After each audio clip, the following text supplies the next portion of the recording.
आज की दुनिया में हर इंसान भाग रहा है, पैसा कमाने के लिए, नाम कमाने के लिए और एक बेहतर लाइफ जीने के लिए। लेकिन इस दौड़ में अक्सर हम एक बहुत जरूरी चीज भूल जाते हैं, खुद को। अगर जिंदगी में सब कुछ मिल जाए लेकिन मन को शांति ना मिले तो क्या वो सच में सफलता है? यही सवाल हमें यह किताब सोचने पर मजबूर करती है। यह कहानी जूलियन मेंटल नाम के एक बहुत सफल वकील की है। उसकी जिंदगी बाहर से देखने में बिल्कुल परफेक्ट थी। उसके पास बहुत पैसा था, बड़ा घर था, महंगी कार थी और समाज में बहुत सम्मान था। लेकिन अंदर से वह पूरी तरह थका हुआ और परेशान था। वह दिन रात काम करता था, स्ट्रेस में रहता था और उसने अपनी हेल्थ और पर्सनल लाइफ को पूरी तरह नजरअंदाज कर दिया था। एक दिन कोर्ट में केस लड़ते समय उसे हार्ट अटैक आ जाता है। यह घटना उसकी जिंदगी का टर्निंग पॉइंट बन जाती है। उसे एहसास होता है कि अगर वह इसी तरह जीता रहा तो शायद वह ज्यादा दिन जिंदा नहीं रहेगा। इसके बाद वह एक बहुत बड़ा फैसला लेता है। वह अपनी पुरानी लाइफ छोड़ देता है। वह अपनी फेरारी कार बेच देता है और आत्मिक शांति की तलाश में भारत आ जाता है। भारत में वह हिमालय के संतों से मिलता है। वहां उसे जिंदगी जीने के असली सिद्धांत सिखाए जाते हैं। उसे समझ में आता है कि असली खुशी बाहर की चीजों में नहीं बल्कि हमारे अंदर होती है। किताब का पहला और सबसे बड़ा मैसेज है अपने मन पर नियंत्रण। हमारा मन बहुत ताकतवर होता है। अगर मन पॉजिटिव है तो जिंदगी भी पॉजिटिव होती है। लेकिन अगर मन नेगेटिव सोच से भरा है तो जिंदगी मुश्किल लगने लगती है। इसलिए अपने दिमाग को अच्छे विचारों से भरना बहुत जरूरी है। दूसरी बड़ी सीख है जीवन में स्पष्ट लक्ष्य होना चाहिए। अगर इंसान को यह पता ही नहीं कि उसे जिंदगी में क्या चाहिए तो वह हमेशा भटकता रहेगा। जब आपका लक्ष्य साफ होता है तो आपकी मेहनत सही दिशा में जाती है और सफलता मिलने के चांस बढ़ जाते हैं। तीसरी सीख है लगातार खुद को बेहतर बनाते रहना। जिंदगी में ग्रोथ तभी होती है जब हम रोज कुछ नया सीखते हैं। अगर आप हर दिन सिर्फ 1% भी बेहतर बनते हो तो कुछ समय बाद आप पूरी तरह बदल सकते हो।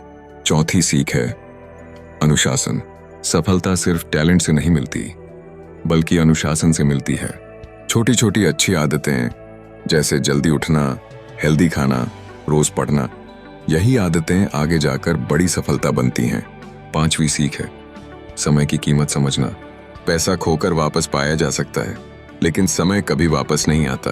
इसलिए समय को सही जगह इस्तेमाल करना बहुत जरूरी है। छठी सीख है दूसरों की मदद करना।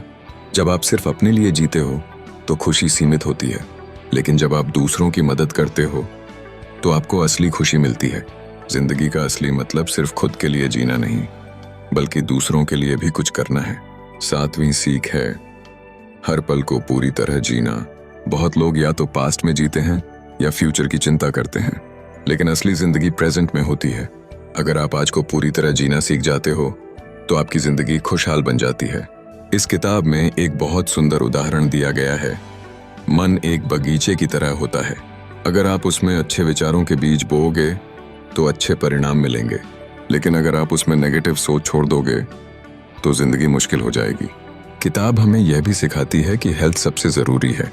अगर आपका शरीर हेल्दी नहीं है तो आप जिंदगी का आनंद नहीं ले सकते। इसलिए फिजिकल हेल्थ और मेंटल हेल्थ दोनों का ध्यान रखना जरूरी है। किताब का एक और बड़ा मैसेज है सफलता का असली मतलब। आज की दुनिया में लोग सफलता को सिर्फ पैसे से जोड़ते हैं, लेकिन असली सफलता है अच्छा स्वास्थ्य, मन की शांति, अच्छे रिश्ते और खुशहाल जीवन। जूलियन जब इन सभी चीजों को सीखकर वापस अपनी पुरानी दुनिया में आता है तो वह पूरी तरह बदल चुका होता है। अब वह सिर्फ पैसा कमाने के पीछे नहीं भागता बल्कि बैलेंस लाइफ जीता है और दूसरों को भी सही रास्ता दिखाने की कोशिश करता है। यह किताब हमें सिखाती है कि जिंदगी एक दौड़ नहीं है, जिंदगी एक सफर है और इस सफर में सबसे जरूरी चीज है खुद को समझना, खुद को बेहतर बनाना और खुश रहना। अगर हम अपनी सोच बदल लें, अपनी आदतें सुधार लें और अपने समय को सही चीजों में लगाएं तो हम अपनी पूरी जिंदगी बदल सकते हैं। इस किताब का सबसे बड़ा मैसेज ये है कि असली अमीरी पैसे में नहीं बल्कि मन की शांति में होती है। जब आपका मन शांत होता है तब आप सच में जिंदगी का आनंद ले सकते हो। अंत में यह किताब हमें यह सिखाती है कि जिंदगी को सिर्फ जीना नहीं बल्कि समझना चाहिए। हर दिन कुछ नया सीखना चाहिए और हर दिन खुद का बेहतर वर्जन बनने की कोशिश करनी चाहिए।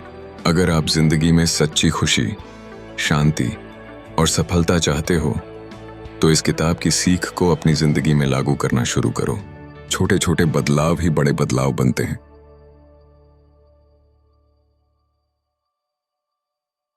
और यह सफर शुरू होता है खुद को बेहतर बनाने से।